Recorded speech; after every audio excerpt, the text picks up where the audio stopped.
Hi all అస్సలం అలైకం welcome back to Inhara YouTube channel. ఈరోజు మన ఛానల్లో అయితే బియ్యం ఆర్ కిచిడి ఎలా రెడీ చేసేసుకోవాలో చూసేద్దాం.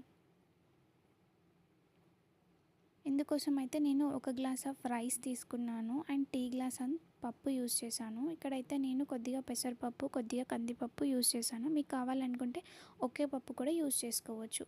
ఇప్పుడు పప్పు అండ్ రైస్ ప్రాపర్గా మిక్స్ చేసుకొని ఒక 2-3 టైమ్స్ వాష్ చేసుకొని పక్కన పెట్టేసుకోవాలి. తర్వాత ఇప్పుడు మనం కిచిడి రెడీ చేసుకోవడానికి కావాల్సిన పదార్థాలు అనేవి ప్రిపేర్ చేసుకుందాం. ఇందుకోసం అయితే నేను 2-3 పచ్చిమిర్చి, ఆనియన్స్, దాల్చిన చెక్క, బగారా ఆకు, సాజీరా, ఇలాచి, లవంగాలు, కొద్దిగా కరివేపాకు అనేది తీసుకున్నాను నేను. ఇప్పుడు స్టవ్ ఆన్ చేసి పాన్ పెట్టేసుకొని పాన్ బాగా వేడైన తర్వాత మనకు సరిపడంత ఆయిల్ యూజ్ చేసుకోవాలి.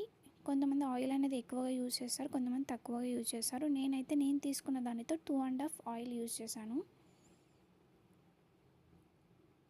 ఆయిల్ బాగా వేడైన తర్వాత మనమైతే ఏదైతే ప్రిపేర్ చేసి పెట్టుకున్నామో దాల్చిన చెక్క, సాజీరా, లవంగాలు అవన్నీ యాడ్ చేసుకొని కొద్దిగా వేడవ్వనివ్వాలి. ఇలా వేడైన తర్వాతలో కొద్దిగా ఆవాలు, జీలకర్ర అనేది యాడ్ చేసుకోవాలి. ఇప్పుడు స్టవ్ సిమ్లో పెట్టేసుకొని మనం కట్ చేసి పెట్టుకున్న పచ్చిమిర్చి, ఆనియన్స్ కూడా వేసేసుకొని బాగా బ్రౌన్ కలర్ వచ్చే వరకు కలుపుతూ ఉండాలి. ప్రజెంట్ అయితే నేను మీకు ప్లేన్ కిచిడి ఆర్ బియ్యం చూపిస్తున్నాను. మీకు కావాలి అనుకుంటే ఇందులోనే ఆలుగడ్డ ప్లస్ టమాటో, బిన్నీస్, బఠానీ కూడా యాడ్ చేస్తారు. అవి యాడ్ చేయాలి అనుకుంటే ఇప్పుడు ఆనియన్స్ వేసాం కదా, అదే టైంలో యాడ్ చేసుకోవచ్చు. ఇప్పుడు మన ఆనియన్స్ బాగా ఫ్రై అయిన తర్వాత కొద్దిగా కరివేపాకు వేసేసుకొని తర్వాత చిటికెడు పసుపు, కొద్దిగా అల్లం వెల్లుల్లి పేస్ట్ వేసుకొని కలిపేసుకోవాలి. అల్లం వెల్లుల్లి పేస్ట్ వేయడం వల్ల అడుగు అనేది మాడిపోతూ ఉంటుంది. సో అలా మాడిపోకుండా కంటిన్యూస్గా కలుపుకోవాలి. ఇప్పుడు మనం ఏ గ్లాస్తోనైతే రైస్ యూస్ చేసామో దానితో 1.5 గ్లాస్ వాటర్ తీసుకుందాం. సపోజ్ మీరు ఇప్పుడు 2 గ్లాస్ ఆఫ్ రైస్ తీసుకున్నారంటే 5 గ్లాసెస్ ఆఫ్ వాటర్ యూస్ చేయండి.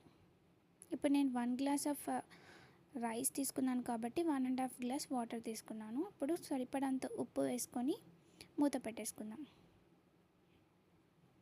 వాటర్ బాగా మరగనివ్వాలి.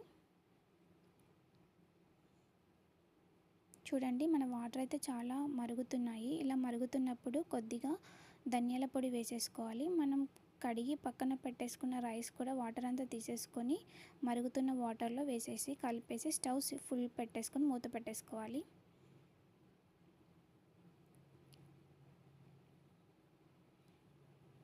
చూడండి, రైస్ అది చాలా బాగా కుక్ అవుతుంది. వాటర్ తగ్గుతుంది అని మనకు అనిపిస్తున్నప్పుడు స్టవ్ అనేది సిమ్లో పెట్టేసుకోవాలి. లేదు మన వాటర్ తగ్గుతుంది ఫుల్లానే ఉంచేసుకుందామంటే రైస్ అనేది సరిగ్గా ఉడకదు అండ్ అడుగు అనేది మాడిపోవడం జరుగుతుంది. సో మనం స్టవ్ సిమ్లో పెట్టేసుకున్నామంటే రైస్ అనేది చాలా బాగా కుక్ అవుతుంది. ఇలా వాటర్ దగ్గర అవుతున్నప్పుడు ఆటోమేటిక్గా స్టవ్ అనేది సిమ్లో పెట్టేసుకోండి.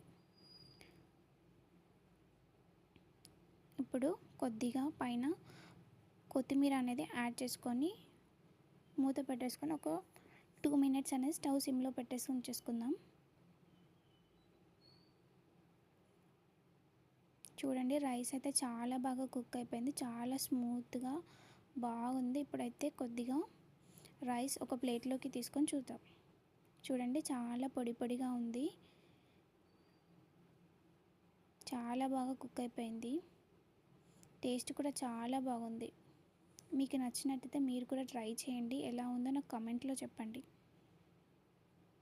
Thanks for watching. First time మన ఛానల్ చూస్తున్నట్టయితే please subscribe my channel. Thank you.